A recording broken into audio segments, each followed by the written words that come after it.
find something that works to stop the behaviors.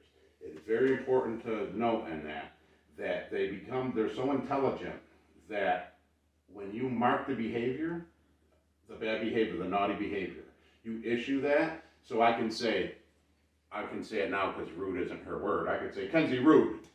I've taken a snapshot of that bad behavior. It's the only time during dog training where the timing doesn't necessarily need to be perfect. It's called latency of learning.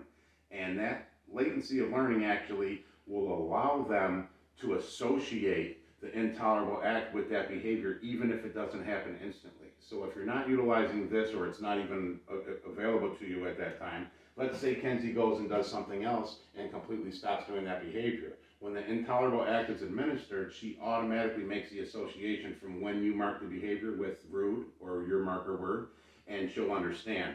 Similar to when we were kids and your mom might have told you, you're gonna get it when dad comes home. You knew all day that when dad came home you were gonna get it. So that's kind of an analogy of what the latency learning means. And they will make that association. So it gives you time to actually issue it. But the very important thing is, when you were to say, Kenzie, rude, let's say she's chewing on the couch, or she's going into the garbage, whatever that is, as soon as you say Kenzie, rude, she might stop that behavior because she's learned.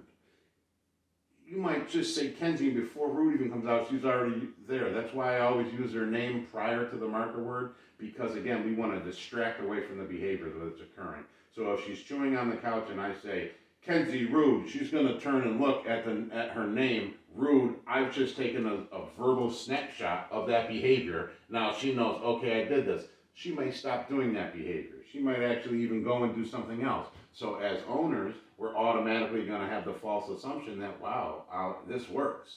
I didn't even have to administer anything because the behavior stopped presenting itself. That's the inevitable part.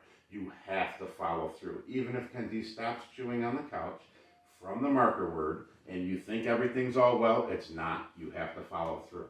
So you would still then have to administer the intolerable act. That's the inescapable and inevitable part, and that will change all behaviors.